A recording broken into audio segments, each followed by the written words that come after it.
So hey hello guys, welcome back to today's blog. और दोस्तों, आखिरकार वो दिन आ ही गया भाई जिस दिन तुम्हारा भाई पूरी फैमिली को लेके जाने वाला है गोवा। तो भाई गोवा की पूरी तैयारी मैंने रात में ही दिखा दी थी, लगेज बैग सब एकदम रेडी है। तो सबको लेकर के और टैक्सी में बैठकर दोस्तों सीधे बिना टाइम वेस्ट के मैं निकल गया एयरपोर्ट के लिए। एयरपोर्ट पे पहुंच करके भाई सबसे पहले चेक इन किया, बच्चों के साथ एंट्री कराई और सारे के सारे बच्चों को सेफली भाई मैंने लोड कर दिया प्लेन के अंदर।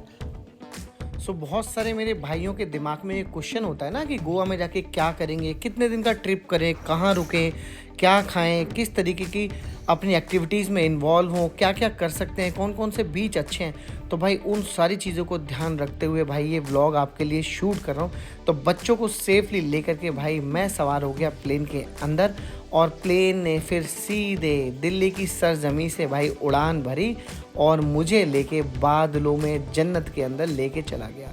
वो बात अलग है कि ऊपर इतना प्यारा व्यू दिखता है भाई, ऊपर इतना प्यारा व्यू दिखता है कि जो भी मेरा भाई फ्लाइट में फर्स्ट टाइम जाएगा भाई उसको तो सच में लगेगा कि वो दूसरी दुनिया में आ गया।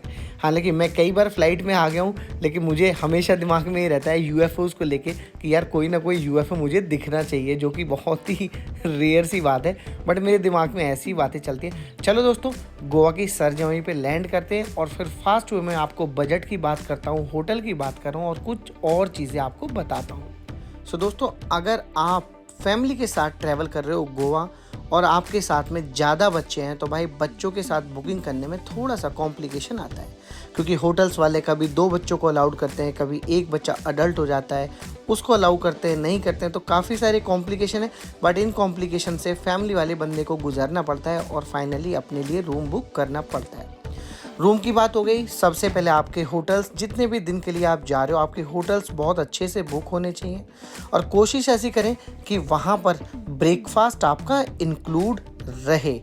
उसके बाद टैक्सी की बात करूँ तो टैक्सी दोस्तों आपको ईजिली एयरपोर्ट पे काउंटर बने होते हैं, फिक्स्ड रेट होते हैं, 100-200 का अप एंड डाउन होता है। ईजिली टैक्सी आपको मिल जाती है, तो टैक्सी को लेके वरीड नहीं होना है कि पहले से टैक्सी कर ले या टैक्सी कैसे होगी, नहीं होगी, क्या होगी। परेशान बिल्कुल नहीं होना है। एयरपोर्ट पे काउंटर होते हैं, काउंटर पर जाना है और सिंपली अपनी लोकेशन बता दी है और वो सिंपली आपको वहाँ पे फिक्स रेट के हिसाब से ड्रॉप कर देंगे। चलो दोस्तों, मैं भी अभी लैंड कर गया हूँ, जल्दी से अपने बैगेज जो है वो कलेक्ट करता हूँ और काउंटर पर जा कर के अपनी टैक्सी ले लेता हूँ। आगे की बातें ज़रूर से बताने वाला हूँ, वहाँ पर क्या करना है, कैसे करना है, तो ऐसे ही जुड़े रहो दोस्तों। चलो भैया, मैं तो जा रहा हूँ अंदर। बहुत बहुत धन्यवाद आपका, फिर मुलाकात होगी। चलो चलो बच्चे, पार्टी।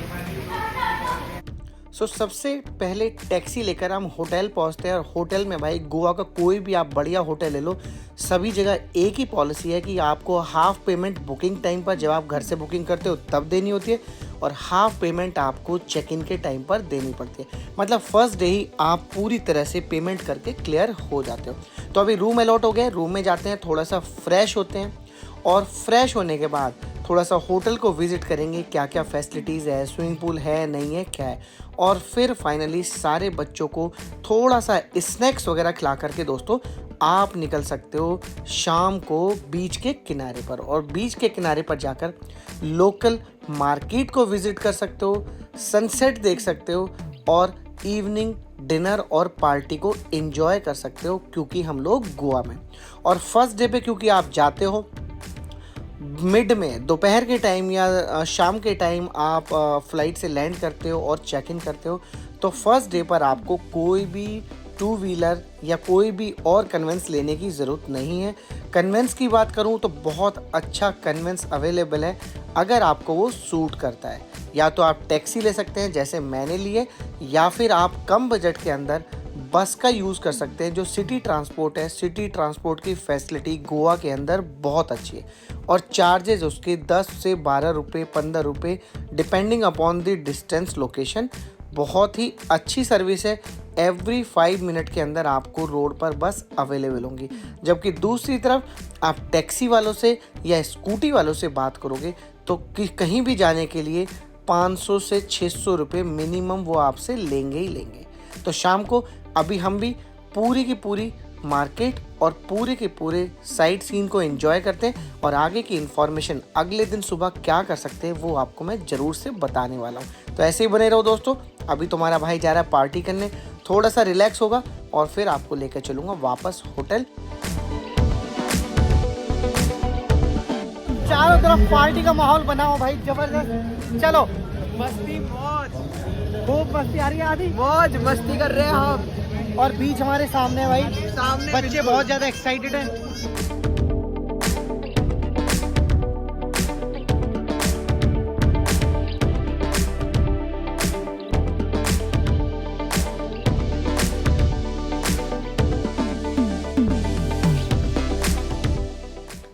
बीच के किनारे बहुत देर मस्ती करने के बाद दोस्तों आप ले सकते हो बीच के किनारे बैठ के सॉफ्ट ड्रिंक और हार्ड ड्रिंक, जैसा भी आपका मन हो उस तरीके से, और उसके बाद बीच पर बैठकर डिनर भी एंजॉय कर सकते हो। फाइनली काफ़ी देर हो गई है हमें यहाँ पे, और अब जो है हम अपने डिनर को लेते हैं और डिनर करने के बाद सीधे मिलते हैं दोस्तों आपसे होटल के अंदर।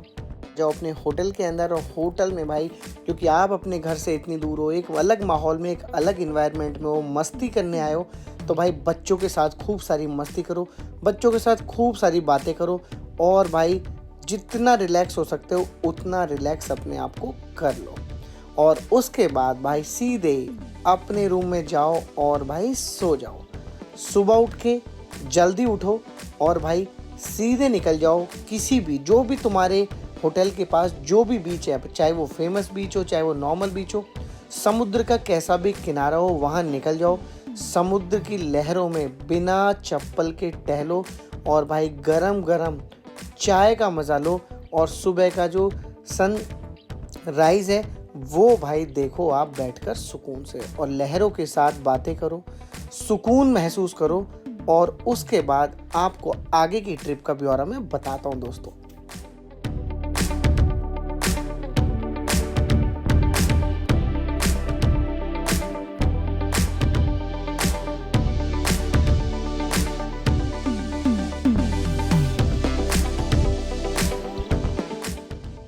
और इसके बाद आप कर सकते हो दोस्तों क्या, सीधे यहाँ से सनराइज पॉइंट से जाओ वापस होटल, और होटल में जा कर के भाई बच्चों को उठाओ, नाश्ता कराओ, रेडी करो, और रेडी करके जिस बीच पर आप अभी होके आए हो, जहाँ पे आपने इतना सुकून फील किया है, वहीं पर बच्चों को वापस लेके आ जाओ, क्योंकि बच्चों ने भी उससे पहले शायद समुद्र नहीं देखा है। बहुत सारे लोगों के बच्चों ने देखा होगा बट बहुत सारे ने नहीं देखा है। और हाँ दोस्तों, एक बात का बहुत विशेष ध्यान रखना है कि बच्चों के पैर में शूज़ बिल्कुल ना हो, और स्लीपर भी हो तो दोस्तों देखो इस तरीके की होनी चाहिए, बिकॉज आप राउंड शेप वाली स्लीपर्स अगर लेके आओगे, जो मैंने मॉर्निंग में पहनी हुई थी, तो डेफिनेटली आपके पैरों में छाले पड़ जाएंगे, क्योंकि सॉल्टेड वाटर होता है और सैंड के साथ मिलके वो इचिंग क्रिएट करता है और आपके पैरों में छाले पड़ जाते हैं।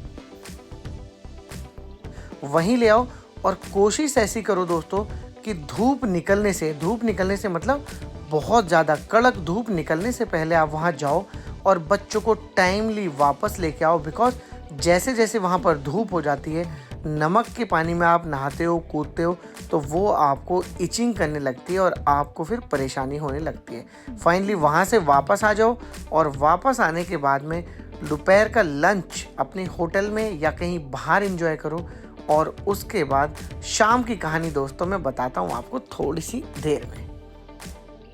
और दोस्तों अब बात करते हैं थोड़ी सी अवेयरनेस की। तो अवेयरनेस की बात ऐसी है दोस्तों, गोवा में भी बहुत सारे छोटे छोटे स्कैम और बहुत सारी लूट खसोट होती है। तो सामने आप ये बोर्ड देख रहे हो, इस बोर्ड में राइड कराने के लिए पर हेड 500 से 600 पर पर्सन आपसे मांगेंगे, बट आप बार्गेनिंग करके 200 से ऊपर बिल्कुल मत दीजिएगा, और बार्गेनिंग में ये 150 तक भी आ जाते हैं जब इनकी बोट्स खाली होती है। फाइनली अभी बोट के बारे में बताया, बहुत सारी और जानकारी अभी लेके चलता हूँ सीधे होटल में।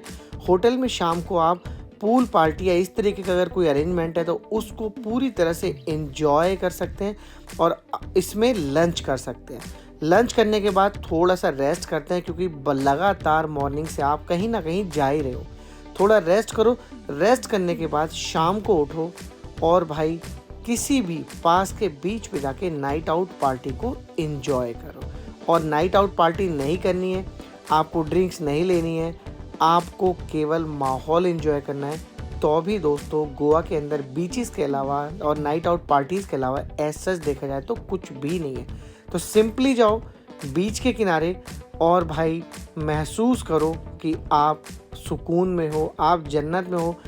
और एक चीज़ का ध्यान और रखना है, जो लोग मेरे भाई लोग ड्रिंक्स करते हैं, भाई अपनी ड्रिंक्स लेकर के आप ड्रिंक ले ज़रूर सकते हो, बट ड्रिंक लेकर के आप समुद्र के किनारे लहरों में बैठ कर उसको नहीं पी सकते हो। अगर वहाँ के कोस्ट गार्ड वाली जो पुलिस होती है वो आपको पकड़ती है तो भाई 2000 रुपीज़ का फ़ाइन है, और अगर आप मिसबिहेव करते हो तो 1 दिन की जेल भी आपको हो जाती है। तो बहुत सारी छोटी छोटी चीज़ों का ध्यान रखना है। एंजॉय करने आए यार गोवा में तो बट ऑब्वियसली एंजॉय करेंगे और किसी भी फालतू चीज़ में नहीं अटकना है। और ख़ासकर से अगर आप फैमिली के साथ हो तो आपको बहुत ज़्यादा चीज़ों का ध्यान रखना है। बच्चे समुद्र के अंदर ना चले जाएं, आपको ड्रिंक्स लेनी है तो अपने रूम के अंदर लेनी है। बहुत सारी चीज़ें हैं गोवा में आपको बच्चों के साथ एंजॉय करने में हेल्प करेंगे। तो दोस्तों आगे और भी बहुत कुछ बताने वाला हूँ कि कल मॉर्निंग में मैं क्या करूँगा। ऐसे ही जुड़े रहो और अभी थोड़ा सा एंजॉय करो।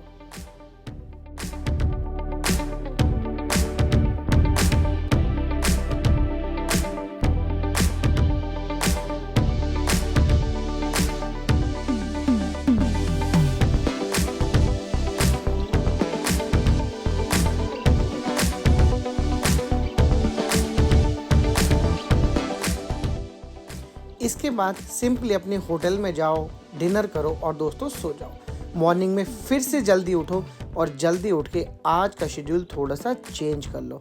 और भाई आज क्योंकि होटल हमें चेंज करना है, होटल क्यों चेंज करना है, हमेशा दोस्तों कोशिश करो कि जब कभी आप 4 या 5 दिन का अपना टूर अपना प्लान कर रहे हो तो कोशिश करो कि बच्चों के साथ डिफरेंट होटल्स में या रिजॉर्ट में आप स्टे करो, सो दैट बच्चों को थोड़ी सी चीज़ें चेंज मिले, बच्चों के अंदर एक्साइटमेंट पूरी तरह से बना रहे। और बच्चों की बात क्या करूँ दोस्तों, बड़ों को भी अच्छा लगता है।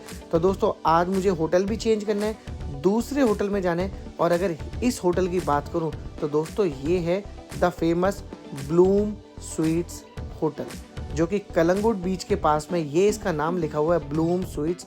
बहुत ही अच्छा है। अगर रेटिंग की बात करूँ तो दोस्तों मैं इसको 5 में से 5 रेटिंग दूंगा। बहुत अच्छा लंच, बहुत अच्छा डिनर, बहुत अच्छी फैसिलिटी है, रूम सर्विस अच्छी है, सब कुछ नीट एंड क्लीन, सब कुछ परफेक्ट जैसा। और ख़ासकर फैमिली के साथ हो तो आपको परफेक्ट पे ही बिलीव करना चाहिए। तो दोस्तों अभी मैं निकल गया हूँ मॉर्निंग में कुछ अपनी चीज़ों को एक्सप्लोर करने के लिए। लोकल मार्केट से बच्चों के लिए कुछ फ्रूट्स लेके आता हूँ बढ़िया से, और 1 कप चाय पी के आता हूँ। और भाई थोड़ा सा, क्योंकि बच्चे अभी सो ही रहे हैं, तो मैं जाऊँगा समुद्र के अंदर थोड़ा सा टहलने, समुद्र के किनारे टहलूँगा। और आज देखने वाला हूँ क्योंकि किसी ने बताया कि पास में एक बीच है जहाँ पर मछुआरे फिशिंग करके लेके आते हैं। तो फिशिंग बोट कैसी होती है, कैसे फ़िश लाते हैं, कहाँ जाल रखते हैं, कहाँ पे नेट रखते हैं, तो सारी चीज़ें देखने जा रहा हूँ। तो मैं अब आपसे मिलूँगा दोस्तों बीच के किनारे पर जा कर के। और आप भी ऐसा कुछ कर सकते हैं, क्योंकि आपको कहीं ना कहीं अपने दिन और अपना टाइम तो स्पेंड करना ही है और मज़े करने हैं। तो भाई मज़े करने के लिए तो नाइट आती है, अभी मॉर्निंग का टाइम है, सुकून महसूस करते हैं, चाय पीते हैं और फिशिंग को एक्सप्लोर करके आते हैं दोस्तों। काफ़ी देर बीच के किनारे एंजॉय करने के बाद दोस्तों सीधे लेके चलता हूँ होटल, और होटल में सबको रेडी करता हूँ और ब्रेकफास्ट करता हूँ और बच्चों को चेकआउट करने के लिए रेडी करता हूँ। फाइनली मैं आ गया हूँ रिसेप्शन एरिया पर, और मेरी टैक्सी में जो है लगेज वो लोड हो रहा है। और अब दोस्तों मैं यहाँ से चेकआउट करके लेके चलता हूँ दूसरे होटल। और दूसरा होटल जो है दोस्तों वो आपको अपने पहले वाले होटल से बहुत ज़्यादा दूर नहीं लेना है, बिकॉज ऐसा ना हो कि पहला दिन फर्स्ट हाफ आपका चेकआउट में निकल जाए और सेकंड हाफ आपका चेक इन में निकल जाए दूसरे होटल में। तो कोशिश करनी है कि दोनों होटल के बीच की डिस्टेंस 5 से 6 किलोमीटर से ज़्यादा ना रहे। फाइनली अभी मैंने दूसरे होटल में चेक इन कर लिया है, और क्योंकि अभी मैंने लंच नहीं करवाया बच्चों को, तो भाई सबसे पहले पूरी फैमिली को यहाँ पर लंच करवा लेते हैं। अब लंच करवाने के बाद आपके दिमाग में आएगा कि भाई आफ्टर लंच में अब क्या करूँगा। तो दोस्तों क्योंकि देखिए यहाँ से तो व्यू बहुत अच्छा है, बट आपको अपने होटल और अपनी प्रॉपर्टी और अपने शेड्यूल के हिसाब से चलना है। तो अब आपको गोवा के बीचेस पर ज़्यादा एक्सप्लोर नहीं करना है, क्योंकि बीचेस तो दोस्तों सारे ऐसे ही हैं। आपको अपनी कन्वीनियंस के हिसाब से दोस्तों कोई एक 2 व्हीलर ले लेना है। अगर आपने पहले से ही 4 व्हीलर लिया हुआ है तो कोई इशू नहीं है, बट अपनी कन्वीनियंस के हिसाब से एक 2 व्हीलर ले लेते हैं। तो 2 व्हीलर की बात कर रहा हूँ तो दोस्तों स्कूटी का और बाइक का स्कैम भी आपको मैं यहाँ पर बता देता हूँ। सो दोस्तों 2 व्हीलर पूरे गोवा के अंदर आपको जगह जगह अवेलेबल है। सबसे पहले तो जब आप किसी भी 2 व्हीलर वाले शॉप वाले से बात करोगे तो वो कम रेट बोलकर आपको पहले बुलाएगा, आपको कम रेट बोलेगा, लेकिन फिर बोलेगा कि आपको कम से कम 2 दिन के लिए स्कूटी या बाइक लेनी पड़ेगी। और सबसे पहली कंडीशन जो कि मुझे ठीक लगती है, भाई लाइसेंस के बिना वो लोग नहीं देते हैं। लाइसेंस तक तो ठीक है, लेकिन उसके बाद जो सारी कहानी होती है वो बड़ी कॉम्प्लिकेटेड है। तेल के लिए वो बहुत ज़्यादा ड्रामा करते हैं, तेल इतना है, तेल इससे कम हो गया, आपको 200 रुपये की पेनल्टी लगेगी। फिर नई स्कूटी के अलग रेट है, पुरानी स्कूटी के अलग रेट है। नई स्कूटी आप लेते हो तो नई स्कूटी में कहीं पर कोई भी चीज़ अगर आपने बारीकी से नहीं देखी या लेते वक्त वीडियो नहीं बनाया तो दोस्तों वो जगह जगह कुछ ना कुछ स्क्रैच या ये सब दिखा के आपसे पैसे ऐंठने की कोशिश करेंगे। तो दोस्तों स्कूटी वालों से और बाइक वालों से बहुत अच्छे से आपको डील करनी है और सस्ते के चक्कर में नहीं पड़ना है। जो एवरेज रेट है स्कूटी वालों का वो रेट है 300 रुपीज़ पर डे। बट अगर आप नई स्कूटी मांगोगे, आप कपल हो, न्यूली मैरिड हो, आपको एंजॉय करना, आपको नई स्कूटी चाहिए, तो दोस्तों वो मांगेंगे आपसे 500 के अराउंड पैसे या 450 के अराउंड। और तेल का कॉम्प्लिकेशन तो है ही, ये पहले से तेल रखते हैं, फिर कहते हैं तेल हम डाल के दे रहे हैं क्योंकि इनको दूसरे पर बिल्कुल विश्वास नहीं होता है, और फिर कहते हैं कि अगर इससे कम तेल हो गया है तो हम आपसे पैसे की पेनल्टी भी लेंगे। स्कूटी जैसी दे रहे हैं वैसी वापस करना, ख़राब मत कर देना। और दोस्तों अपने कागज पूरे रखने हैं, आपको पेपर जो है वो पूरे रखने हैं, अदरवाइज़ प्रॉब्लम होने पर ये स्कूटी वाले आपका फ़ोन भी नहीं उठाते। चेकिंग की बात कर लूँ तो चेकिंग 1000% होती है, आप बच ही नहीं सकते कि आपने कमर्शियल व्हीकल लिया है, चाहे वो गाड़ी हो या स्कूटी, आपकी चेकिंग 1000% वहाँ पर होगी। पुलिस येलो प्लेट से आइडेंटिफाई करके केवल आपकी चेकिंग के लिए वहाँ पर खड़ी रहती है और आपको बिना चेकिंग के वहाँ से नहीं जाने देती। इसके बाद दोस्तों सीधे स्कूटी लेकर के मैंने बच्चों के लिए टूर पैकेज जो है वो प्लान कर लिया। टूर पैकेज में मैंने बच्चों के लिए कुछ नहीं, नाइट का डिनर ऑन क्रूज़, और दोस्तों कल के लिए मैंने बहुत सारी स्पोर्ट्स एक्टिविटी जो है वो मैंने बुक किए, तो आप भी इसी तरीके से बुक कर सकते हैं।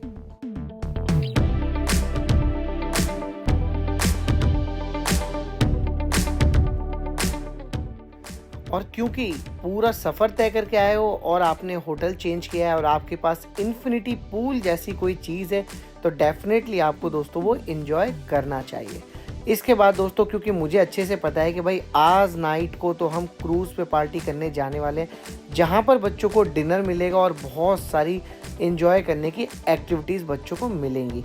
तो दोस्तों अभी हम पूल एरिया को और इन्फिनिटी पूल को, ड्रिंक्स को, खाने को एंजॉय करते हैं यहाँ पर, और उसके बाद निकलेंगे सीधे क्रूज़ की डिनर पार्टी के लिए। सो दोस्तों क्रूज़ की बुकिंग करते वक्त ज़्यादा चीज़ों का ध्यान रखने की ज़रूरत नहीं है, बस ध्यान रखना होता है तो केवल इस बात का कि आपका क्रूज़ कौन सा है। क्योंकि फ़ोटो में तो सारे क्रूज़ बहुत ज़्यादा सुंदर दिखते हैं क्योंकि उन पर लाइटिंग लगी होती है और बहुत ही अच्छे दिखते हैं। तो क्रूज़ पे बस आपको एक्टिविटीज़ पता करनी है, ड्रिंक्स और स्नैक्स पता करने हैं, और पता करनी है कि वहाँ पर जो जाने का तरीका है वो क्या है, उनका ट्रांसपोर्टेशन का माध्यम क्या है। ये सारी चीज़ें पता करके आप क्रूज़ की जो नाइट आउट पार्टी है उसको पूरी तरह से एंजॉय कर सकते हैं। तो मैंने वही किया, मैंने जैसा उन्होंने बताया मैंने क्रूज़ की बुकिंग ली, और लेने के बाद में मेरे होटल के पास में जो उनका पिकअप पॉइंट था वहाँ पर हम सारे के सारे इकट्ठे हो गए और उनकी तरफ से बस आई, उसने पिक किया और लेके चली गई बस हमको सिटी के अंदर। कौन सा सिटी दोस्तों? वही सिटी जो दृश्यम पिक्चर के अंदर बार बार बताया गया है, पणजी। तो पणजी सिटी जहाँ पर सारे हाउस जो हैं वो कलरफुल होते हैं, उसी सिटी के अंदर लेके चली गई। और बोलते वक्त वो बोलेंगे जरूर कि सारे शिप जो हैं वो काफ़ी बड़े होते हैं और वो आपको समुद्र के अंदर, सी के अंदर लेके जाएंगे। बट दोस्तों ऐसा बिल्कुल भी नहीं है, ये सी का एक छोटा सा पार्ट है जो एक नदी या मुहाने के तरीके से है, और ये सी से आई थिंक टच भी नहीं है या टच है ये मुझे नहीं पता है, बट इसके अंदर कोई लहरें नहीं होती है। सी समुद्र जैसा कोई फील नहीं होता है। हाँ बहुत चौड़ी है, बहुत बड़ी है, और एक बहुत ही बड़ी नदी टाइप या एक बहुत बड़ा तालाब टाइप आप कह सकते हो, जिसको समुद्र में से काट के ये सिटी के अंदर लेके आए हुए हैं, जिसके अंदर ना कि ये मेरा वाला क्रूज़, बाकी जितने भी क्रूज़ हैं चाहे वो बड़ा हो या छोटा हो, सारे क्रूज़ जो है इसी वाले तालाब को कह सकते हैं या मुहाने को कह सकते हैं, इसी के अंदर चलते हैं। 1 घंटे की ड्राइव ये लेके जाते हैं, जिसमें आपको स्नैक्स मिलते हैं। स्नैक्स का पर बंदे 2 कूपन होते हैं और ड्रिंक्स का पर बंदा 1 कूपन होता है। तो 1 कूपन और 2 कूपन की कहानी होती है। कूपन से आप बुकिंग के टाइम पे पूछ सकते हो। हालांकि ये सब कुछ सारे के सारे जितने भी क्रूज़ हैं उन सभी में सेम है कि आपको 2 स्नैक्स मिलेंगे, 2 ड्रिंक्स मिलेंगी। ड्रिंक में आपकी चॉइस है, आप हार्ड ड्रिंक ले सकते हैं या सॉफ्ट ड्रिंक ले सकते हैं, वो सब चॉइस है। और लास्ट में बफे जैसा एक ओपन डिनर, जिसमें कोई लिमिट नहीं है, आप कितना भी खा सकते हो। कुछ कुछ डांस और ट्रेडिशनल वहाँ के डांस होते हैं वो दिखाए जाते हैं, और कुछ ओपनली जो न्यूली कपल मैरिड होते हैं कुछ उनके डांस या इस तरीके के इवेंट कर दिए जाते हैं कि वो पूरी तरह से एंजॉय कर लेते हैं। बट मैं कहता हूँ जो फर्स्ट टाइम गोवा आ रहे हैं दोस्तों, उनके लिए क्रूज़ पर डिनर करना एक बहुत ही यादगार पल बन सकता है। उन्हें ये करना ही चाहिए। हाँ, बस कॉस्ट का ध्यान रखना है कि वो कॉस्टली ना हो जाए। बड़े क्रूज़ पर थोड़ा कॉस्ट ज़्यादा होता है, छोटे क्रूज़ पर कॉस्ट थोड़ा कम होता है, बट एक्टिविटीज़ और सारी की सारी चीज़ें बिल्कुल सेम होती है। इवन उनको खाना सप्लाई करने वाले कॉमन वेंडर्स होते हैं, तो सारे क्रूज़ पर सेम ही वेंडर्स जो है वो खाना वगैरह सप्लाई करते हैं। डांस होता रहता है, डीजे बजता रहता है, ड्रिंक्स मिलती रहती हैं, तो एक बहुत ही प्यारा माहौल बन जाता है और ठंडी ठंडी हवाएं चलती रहती हैं। तो दोस्तों ये एक्टिविटी मेरे ख्याल से जो भी लोग जा रहे हैं, चाहे वो न्यूली कपल मैरिड हो, लड़के हों या फैमिली हो, सभी को ये वाली एक्टिविटी तो करनी ही चाहिए। और उसके बाद में डिनर, और डिनर के बाद में आ जाती है आपको पिक करने के लिए वही वाली बस जो आपको उस लोकेशन पे ड्रॉप कर गई थी, और सीधे ड्रॉप करती है वो ले जा करके आपको कहाँ, आपके उसी पिकअप पॉइंट से जहाँ से उसने आपको पिक किया था। और इस तरीके से दोस्तों आपका जो डे 3 होता है वो पूरी तरह से ख़त्म हो जाता है। तो फाइनली अभी जाते हैं सोने, मॉर्निंग में उठेंगे और एक्सप्लोर करेंगे नई लोकेशन को। तो दोस्तों आज है डे 4, और डे 4 को उठ के सबसे पहले दोस्तों आप आसपास का कोई नियरेस्ट पॉइंट ढूंढ सकते हैं जहां से कोई व्यू अच्छा मिलता हो, या कोई प्यारा सा चर्च हो, या कोई प्रसिद्ध मंदिर हो, या कोई बढ़िया सा ट्रैक हो। तो आप आसपास जा कर के मॉर्निंग में बच्चों के उठने से पहले उस चीज़ को एक्सप्लोर कर सकते हैं। फाइनली मैंने भी यही किया। अब तो मेरे पास स्कूटी भी है, आप भी ये स्कूटी अपने पास ही रखें 2 दिन तक। स्कूटी को लेकर के दोस्तों मैं चला गया पास के एक बीच पर, और बीच पर जाके मैंने बढ़िया सी कड़क वाली चाय पी, और बीच के किनारे खड़े होकर के आदमी को बीच में खड़े होकर के फिशिंग करते हुए देखा नेट के थ्रू, और काफ़ी देर एंजॉय करने के बाद मैं आ गया वापस अपने होटल। बच्चों को जगाया और सबको भाई सबसे पहले नाश्ता कराया, क्योंकि फैमिली के साथ आपकी जिम्मेदारियां और बढ़ जाती हैं, आपको सबका ध्यान रखना पड़ता है। और उसके बाद बच्चों को मैं लेके चला गया पास के बीच पर, जहां पर मैंने वो सारी एक्टिविटीज़ बुक की थी जिन एक्टिविटीज़ की बुकिंग मैंने यस्टरडे मतलब तीसरे दिन में क्रूज़ के साथ की थी। तो क्रूज़ बच्चों ने लास्ट नाइट एंजॉय किया, और आज बच्चे एंजॉय करेंगे बहुत सारी वाटर की स्पोर्ट्स एक्टिविटी, जिसके अंदर बच्चे बारी बारी से जेट स्की चलाएंगे, जो वो स्कूटर होता है ना दोस्तों, जो बहुत सारी मूवीज़ में दिखाया जाता है, उसको चलाएंगे। और उसके भी मैं कॉम्प्लिकेशंस आपको बता देता हूँ। अब दोस्तों आप चाहे फैमिली के साथ हों या हो अकेले, अगर आपको वाटर स्पोर्ट्स एक्टिविटी का मज़ा लेना है तो आप बिल्कुल अपने दिल पर पत्थर रख लीजिए कि आप कितना भी पैसा दोगे, मन चाहा स्पोर्ट्स एक्टिविटी आप कर ही नहीं पाओगे। वो बात अलग है कि आप एक राइड के 1 लाख या 50,000 रुपये देने लग जाओ तो डेफिनेटली वो आपको आधे घंटे के आसपास दे देंगे। रेट लिस्ट आप यहाँ देख सकते हो। मतलब अगर कुल मिला के कहूँ तो एक तरीके से पूरी तरह से लूट मचाई हुई है। आप किसी भी तरीके से, चाहे वो सस्ते वाला अपना प्लान ले लो वाटर स्पोर्ट्स एक्टिविटी का, या महंगे वाला प्लान ले लो, आपको यहाँ पर मतलब सेकंड्स नहीं गिन पाओगे कि आपकी राइड्स वो ख़त्म हो जाएंगी, क्योंकि कराने वाली एक अथॉरिटी होती है। चाहे आपका वेंडर कोई भी हो, बुकिंग वेंडर कोई भी हो, इमीडिएटर कोई भी हो, बट एक्टिविटीज़ कराने वाले यहाँ पर एक अथॉरिटी होती है वो वेंडर का टिकट ला करके अथॉरिटी को दिखाना पड़ता है और अथॉरिटी अपनी बुकलेट से स्लिप काट के आपको दे देती है।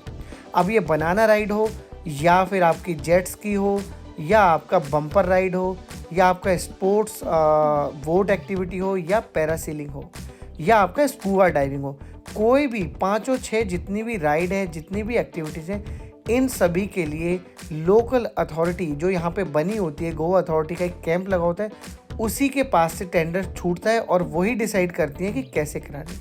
आप पूरे समुद्र पे, पूरे बीच पे देख सकते हो, करने वाले लोग बहुत सारे हैं, हज़ारों लोग हैं, बट कराने के लिए एक ही जेट स्की आपको दिख रही होगी, बनाना राइड आपको एक ही दिख रही होगी, बम्पर आपको एक ही दिख रही होगी। वो 10 सेकंड भी दोस्तों मैं आपको ज़्यादा बता रहा हूँ, सुनने में अजीब लग सकता है।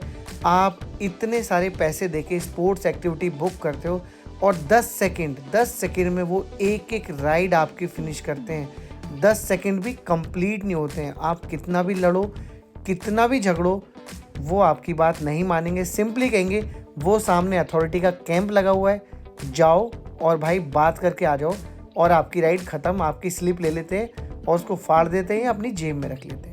और आप ये सोच के कि ये जो भी कुछ हो रहा है, कहेंगे सिंपल शब्दों में कि जो भी आपका चूतिया कट रहा है, आप सिंपली ये सोच के अपने मन को शांत कर लोगे कि मैं अकेला थोड़ी हूँ, हज़ारों लोगों के साथ ये ऐसे ही कर रहे हैं। तो दोस्तों एक मोनोपोली टाइप है जहाँ पे भाई कराने के लिए वेंडर जिन्होंने हज़ारों रखे हुए हैं, जो बुकिंग आपके डिफरेंट लोकेशन से करके लाएंगे, बट राइड कराने वाले यहाँ की अथॉरिटी होती है और वो अथॉरिटी ही डिसाइड करती है कैसे करना है, क्या करना है। बनाना राइड आप सुनते हो या जेट स्की सुनते हो या कोई भी राइड सुनते हो, आपके दिमाग में आता होगा ऐसे चलाऊंगा, वैसे चलाऊंगा, ऐसे बैठूंगा, कूदूंगा, गिरूंगा, मज़े करूंगा।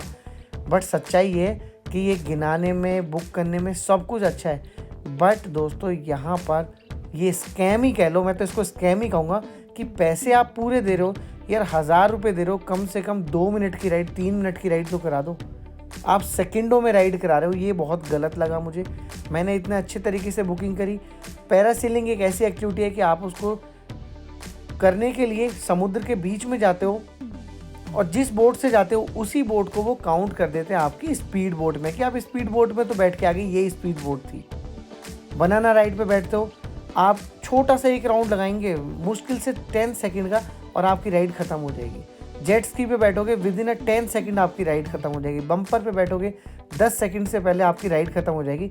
चाहे आप लड़ लो, रिक्वेस्ट कर लो, पैसे दे लो, कुछ कर लो, वो कहते हैं जाओ और वहाँ बात कर लो, सामने वो कैंप लगा हुआ है, तंबू लगा हुआ है। तो दोस्तों बहुत सारी चीज़ें यहाँ पे चलती हैं। देखो बच्चों के साथ एक ना एक बार ये ज़रूर करना चाहिए, बट नॉलेज प्रोस्पेक्टिव में ये आपके लिए वीडियो बना रहा हूँ कि आप क्या क्या करें और कैसे करें। तो यहाँ पे आपको बेहतर पता लगेगा कि एक्चुअली ये करना तो चाहिए एक बार, बट दूसरी बार मैं हिम्मत नहीं जुटा पाऊँगा, क्योंकि दोस्तों 10 सेकंड के लिए मैं 1000 रुपये तो बिल्कुल नहीं दूंगा। कम से कम 1 से 1.5 मिनट तो भाई करवाना ही चाहिए। इतने सारे पर्यटक, इतने सारे सैलानी आते हैं, आप सभी के साथ एक जैसा ट्रीटमेंट करते हो, ये गलत है भाई, प्योरली गलत है। पैसे ले रहे हो तो कम से कम भाई राइड तो कराओ। और राइड आप देखो, अभी बनाना पे बैठे, अभी छोटा सा चक्कर लगा के लाएंगे और उतारते नहीं हैं, गिरा देते हैं, सो दैट कि बंदा ये कही ना पाए कि मुझे दोबारा करवा दो, या मेरा भी टाइम बचता है, या आपने बिल्कुल थोड़ी सी करवाई है, बंदा कह ही नहीं पाएगा। तो वो उसको बोट से खींचते हैं और बोट को बहुत फास्ट वे में घुमा देते हैं, तो आप पलट जाते हो, तो उनकी राइड खाली हो जाती है। अब आप देखो, ये लेके गई बोट और अभी के अभी ये सामने ही, अभी आपकी एक राइड स्टार्ट हुई है। अब आप देखो दोस्तों कितनी बड़ी राइड होती है, आपको पता लग जाएगा मेरे बोलने में और आपको बताने में, कहीं मैंने झूठ तो नहीं बोला। और दोस्तों ये आपकी राइड ख़त्म हो गई है, ये राइड आपकी ख़त्म हो गई और यहाँ पे गिरा देगा सभी को, ये लो ख़त्म हो गई राइड। एक सर्कल इसने कंप्लीट किया, वो भी मुश्किल से 5 सेकंड नहीं लगे। सारी की सारी राइडें ऐसी ही हैं। और वो सामने आपको पैरासीलिंग दिख रहा है ना, पैराशूट जैसा उड़ता हुआ, दोस्तों उस पर तो बहुत ही ज़्यादा कमाल है। आप वहाँ जाओगे, आपको ऊपर लेके जाएंगे और 10 सेकंड के अंदर नीचे लेके आ जाएंगे, मतलब टोटल आपको जाना आना 10 सेकंड कंप्लीट। आप कहोगे अभी और करा दो, तो आपको कहेंगे ठीक है, अगले 10 सेकंड के लिए आप 500 दे दो, अगले आधे मिनट के लिए आप 1000 दे दो, और 2 मिनट के लिए करवानी है तो 2000 रुपये दे दो, अदरवाइज़ आप वापस जाओ। तो बहुत सारी चीज़ें हैं जो जाके ही पता लगती हैं। हमने फील किया, वो आपके साथ शेयर कर रहा हूँ दोस्तों। 4th दिन में हमने बहुत सारी एक्टिविटी की और अब सारी एक्टिविटी कंप्लीट करने के बाद मैं जा रहा हूँ दोस्तों वापस होटल, और होटल में जाके बच्चों के साथ भाई पूल में कूदूंगा, क्योंकि पूरा शरीर जो है ना इस सॉल्टेड वाटर में डलने के बाद भाई पूरा शरीर दोपहरी में जल रहा है, स्किन पूरी जल रही है, टैनिंग इतनी हो गई है जितनी एक्सपेक्टेड भी नहीं थी।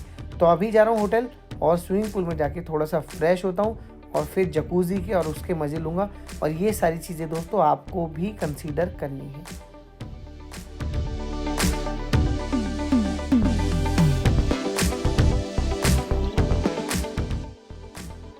आज पूरे दिन में दोस्तों एक्टिविटी करके भाई शरीर पूरी तरह से थक गया है और बॉडी के अंदर हल्की हल्की जलन भी है, क्योंकि धूप में बहुत ज़्यादा टैनिंग हो गई।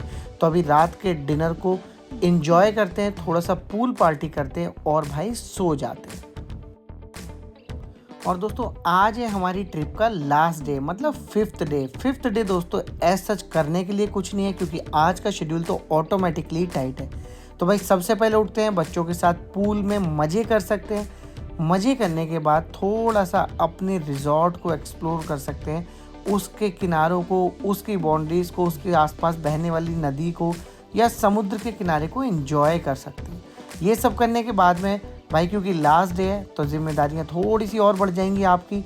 तो भाई ब्रेकफास्ट करो पूरे फैमिली के साथ और पैकिंग करके टाइमली चेकआउट करो। चेकआउट करने के बाद भाई सीधे पहुंचो एयरपोर्ट और एयरपोर्ट से अपनी फ़्लाइट को लेकर के सीधे जो भी आपकी डेस्टिनेशन है वहाँ पर आ जाओ।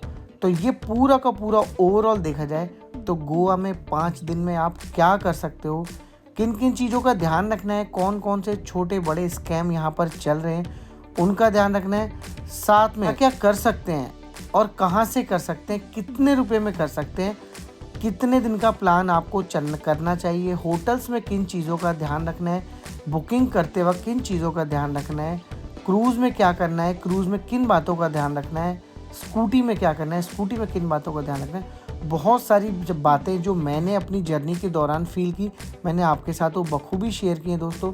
अगर आपको ये भाई का व्लॉग पसंद आया जिसमें मैंने बहुत सारी मल्टी मतलब डिफरेंट सिनेरियो की नॉलेज आपके साथ शेयर करने की कोशिश करिए। अगर आपको पसंद आई हो तो दोस्तों वीडियो को लाइक करना, भाई को सपोर्ट करना और ऐसे ही आगे बढ़ाते रहना। चलो फिर से मुलाकात होगी एक नए व्लॉग में, तब तक के लिए दीजिए इजाज़त। Thank you so much, keep watching, keep supporting, take care, bye bye.